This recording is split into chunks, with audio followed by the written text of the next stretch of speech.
You're not meant to date them because they don't build you up. They just end up stripping off your joy one layer at a time. And that's not what you want, you know? Today in this video, we're going to speak about why some people are like onions. Very messy, complicated, make you cry all the time, or rather most of the time, and sometimes don't give a shit about it. Yes, they don't. Today we'll find out if you're dating an onion or a person, and more importantly, what to do about it, just in case you're dating an onion. Okay?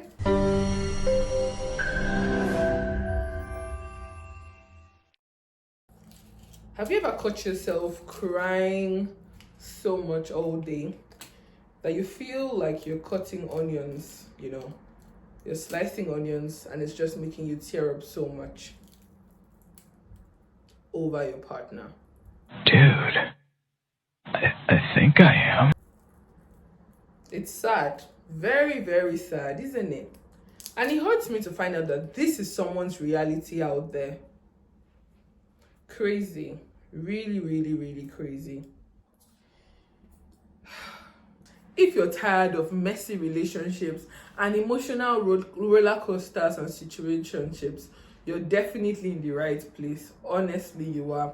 And please do well to like, share, comment, and subscribe, because we all have that one friend or couple of friends who definitely is dating an onion. It could be male or female, by the way, but I'm sure you have it because I have it too.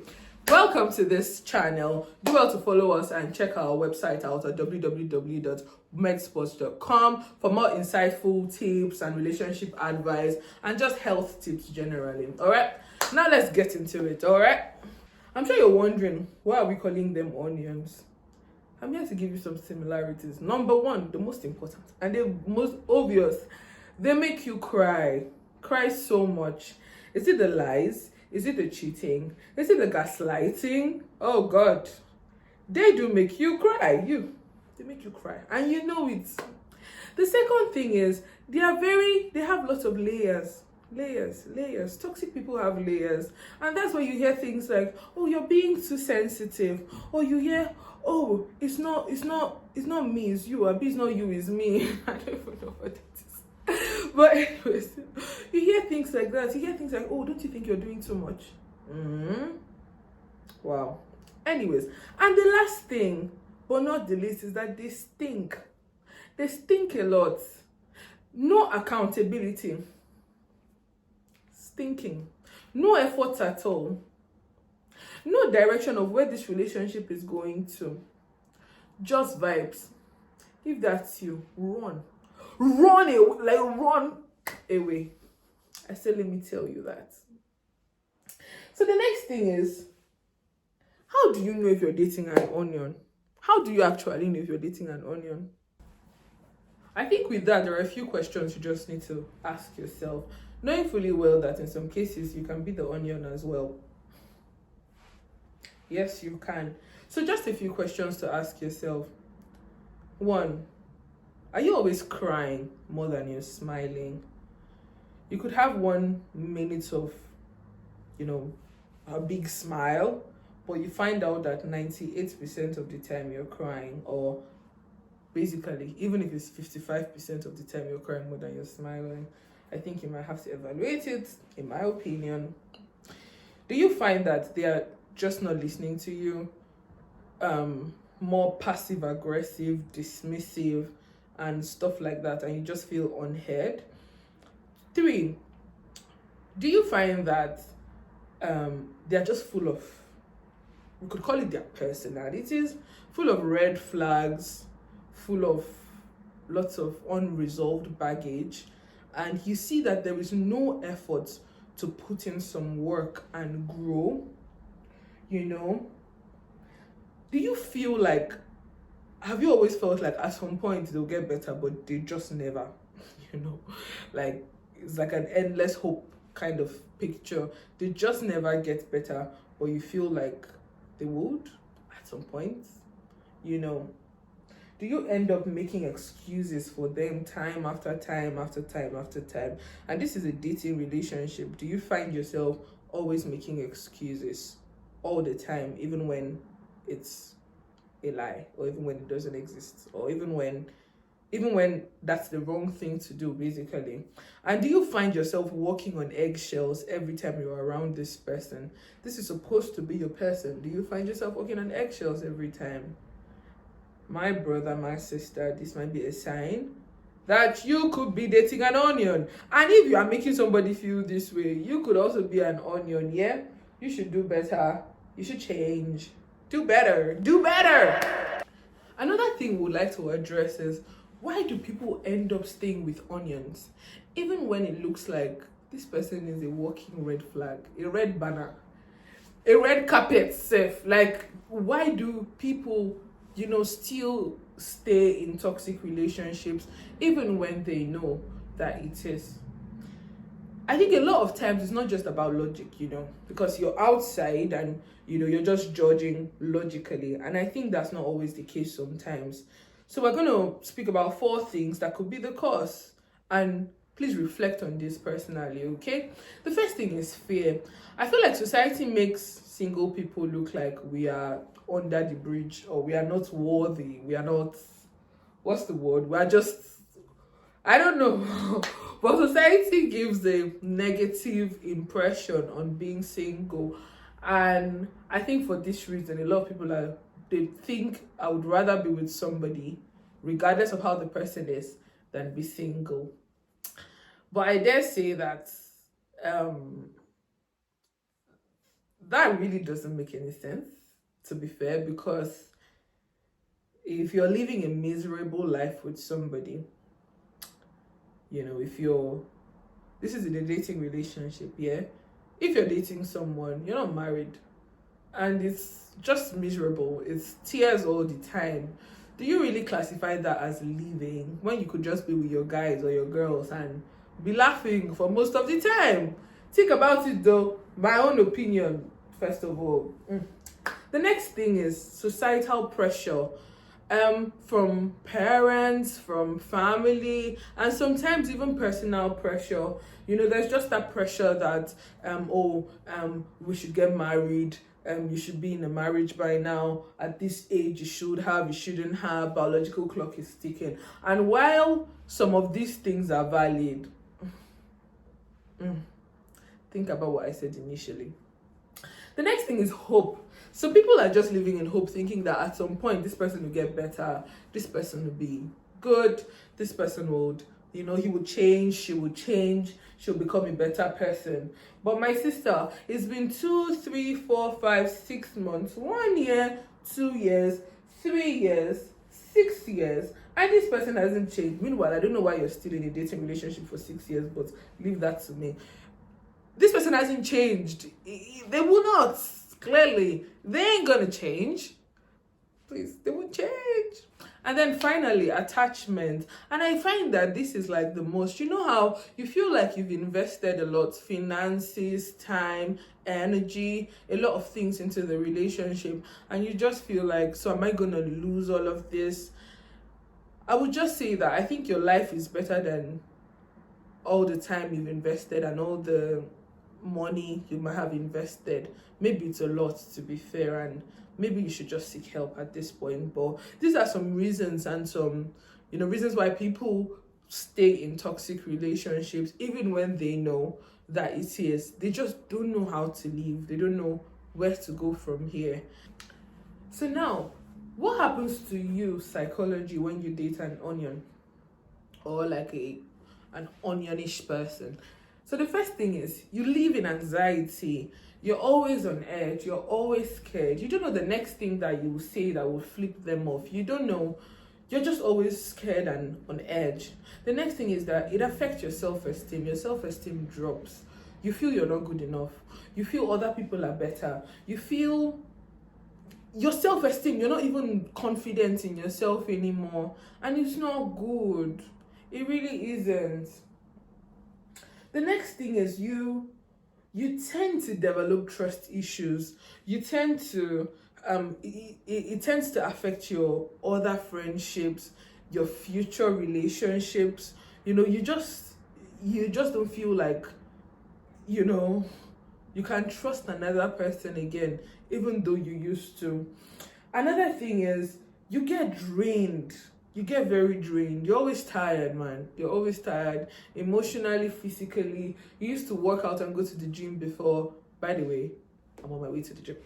But anyways, you used to go to the gym, you used to do things before, and all of a sudden you just feel very tired and drained because the emotional part of things has just taken over you, and you just feel drained. You can't do anything again. And finally, you start blaming yourself. You feel like it's all your fault. You're the cause. It's because of this. If I didn't do this, this wouldn't have happened. If I did this, this wouldn't have happened, and stuff like that. Whereas it's really not you. It's not you. It's just the onions that you seem to be dating. Something that would have cut out since we said no, wanted to date. But yeah, no jokes. But it's really not you. It's not you at all. What can I do if I know I've realized now that I'm dating an onion and I need to leave? I think the first thing is, it's a good thing you've realized, but like I said, because of the reasons why you're in, it might be very overwhelming. Okay, so I'll say speak to someone, speak to a therapist, speak to a family member, speak to a trusted friend, speak to someone first of all. Tell yourself every day that you don't deserve this and you deserve better. Tell yourself you are enough. Pray about it. I'm a Christian and I so much believe in prayers because it does work. It does work. It works a lot, you know. Pray about it. Get a lot of positive affirmations from the scriptures if you're a Christian, or from whatever you believe in, general positive affirmations, and tell yourself that every day. What this does is it rewires your psychology. Yeah. Then try to build independence, get a job, get a job, speak to friends. If you're living together, please move out, live it somewhere else, go to a different environment so that your little efforts will not be trumped if possible, because I also understand that some people cannot afford it. But get a job, start from somewhere, build a little bit of independence here and there. That's something else you can do. And also, living does not have to be very dramatic. Little by little, move things out. A box today, pen tomorrow, whatever, but just slowly detach, and hopefully therapy and speaking to people also fortifies all of this. All right. And to be fair, for people who have pressure, societal pressures, maybe in the form of family members. I'm Nigerian, and in Nigeria that's a big thing in a lot of homes, so I'm not oblivious to that. The thing is, I think you might also need other people who need to feed you positives, because if every time you ring your parents, your family, all everyone is telling you is you should be married, you should be, you might just feel that pressure to stay there. So please get someone who will tell you that it's better to be married right than to be married at all, and it's better to be single, to be fair, than to be married wrong, in my opinion. So get someone to show you that side so that you're not just stuck in there because of what other people are saying. All right, can you turn an onion into a good person? What do you think? I'm sure you said no because you couldn't have said yes. No, you can't turn a person. You don't have the ability to change anyone. Anyone who is changing has to want to change, and not because of you, because they see the good in changing, not just for you, but for themselves. So you really can't turn an onion into a good person. You're just gonna live in hope that they will change one day, and they never will. Trust me. You don't have it in you. It's not your job. You're not the Holy Spirit, my lovely girl and boy. But yeah, you can't do it. It's not in you. You can't change people. People will change when they want to change at their own terms, because they see the reason to. And it's really not about you, okay? Please, you can't change them. So walk away. It's okay to walk away. Cry as you're moving, but leave. Leave. Cry the final tears or the final couple of tears, but just leave. Just go. Walk away. No, I know I sound very passionate. It's just because I find this as people's realities. And this is not to say in a good relationship you won't have quarrels, and of course people are different, so different people living in the same space with your friends, with your even your brothers who you grew up together, your sisters who you grew up together with, you still have quarrels. So it's not like you won't have quarrels, but you can't be crying more than you're smiling. Boy, are you living in the onion farm? I'm sorry. But yeah, okay. All right, please walk away. Walk away. Walk away. The next thing is, could you be an onion farmer? Because sometimes it's not just about you dating an onion. Sometimes you could be growing one. You could be watering the onion to grow. How do you know this could be you? Do you forgive easily without requiring real change? Do you brush red flags off as, oh, that's his or her personality? Do you tolerate a lot of bad behavior? Do you just keep swallowing and keep engulfing and engulfing and engulfing? Do you just keep tolerating things? And finally, are you always the one fixing things? Like, are you the carpenter in the relationship? If this is you, my dear, you might be growing, you might be the farmer, you might be growing the onions, and it's not a good thing. It's not a good thing, because all that we've said before applies to you as well. Okay? And please run. Just go away. Because you matter. Respect matters. It's important that you're respected. It's important that people take responsibilities for their action.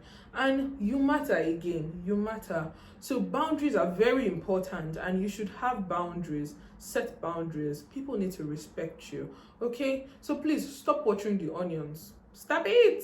Stop it. Stop watering the onions, babes and guys. How can you spot an onion from the bud? How can you nip it from the bud? How can you tell that this person is most likely an onion even before you date them? Let's say we're in a talking stage or you're just getting to know someone. The first thing, do you feel like they're avoiding serious conversations? Generally, like avoiding it, serious conversations. Do you feel like your feelings are dismissed and your boundaries are mocked? Do you feel like they mock your boundaries? They dismiss your feelings. They don't respect these things. The next thing is, do you feel like their words and their actions are like word and opposite? They're like backing each other. Do you feel like this person lacks basic empathy, basic kindness? Do you feel like they just lack basic empathy? Do you feel like this person doesn't take responsibility for their actions, no matter how small it is? That's how you know. They start small and they grow. Do you feel like they're not taking responsibility for their actions?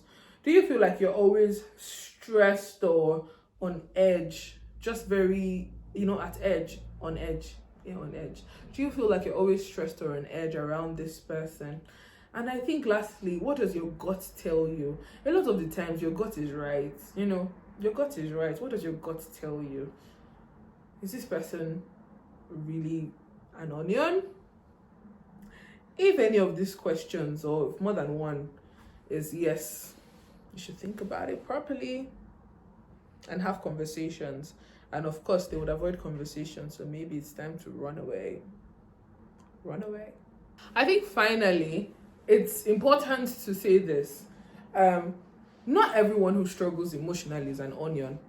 Yeah, I thought to put this in, Not everyone struggling emotionally is an onion. Some people have just had bad experiences in life and they're actually trying to be better. So if you see someone actively making a change and you're seeing some improvement, maybe they were at 20 before and now they're at 40, it's worth hanging in there and being patient with them, reassuring them and stuff. Not at your expense though, but it's worth being patient for. I'm talking about people who, how when we were younger, there's something someone used to say: when you are wrong and you are wrong and you try to fix it, you're wise. But when you are wrong and you don't know that you are wrong, and even when it's brought to your knowledge that you are wrong, you still feign ignorance, my dear, you're a fool. So it's the fools that I'm speaking about right now. Oh God. But yeah, like if you see change, If you see some improvement, please hang in there, but not at your expense. And don't forget that people will change when they want to change, not when you want them to change. So please, if they are not changing, it's okay to leave the kitchen. It's okay to leave the situationship. It's okay to leave the relationship. It's very okay. Society will be fine. Your mommy will be fine. Your daddy will be fine. Your aunties and uncles will be okay. It's okay to leave. Think about yourself, all right? I hope that, with all of this, I've been able to get this message across. Please leave the onions for the stew, okay? I feel like I'm dropping bars, but no, leave the onions. Just leave them alone, please. They're not for you. They shouldn't be dated by you. They shouldn't have relationships with you. Please leave the onions so that you don't get stung. You don't get to smell like them. And also, the thing with it is, they don't just stink or sting. They leave scars, They leave scars. They leave lots of scars. And some tough scars that it's going to take some time for you to get over. So why? Why just stay in to build scars? Please, run away. And I hope I've been able to communicate as much with you. And I really hope and pray that, I hope that this message has actually touched someone and some bad relationships will end, even though it's Valentine's season. I just hope that some bad relationships will end and the beautiful relationships will continue to bloom and grow. Okay, guys, please tell me, what have been your experiences? Have you dated an onion before? If yes, please tell me in the comment section, what was your experience like? Because I'm sticking around to listen to them, And also, have you been an onion in a relationship? Be honest. We don't judge. So we don't judge. But yeah, do well to like, share, subscribe, comment, like I said, and we'll see you in our next video, okay? Don't forget to, check up on our website, www.medspurs.com, and just have a read through and enjoy our content. We do it for you, so we want you to enjoy it. All right. See you in our next video for now. Bye. Don't date an onion, please. Avoid onions.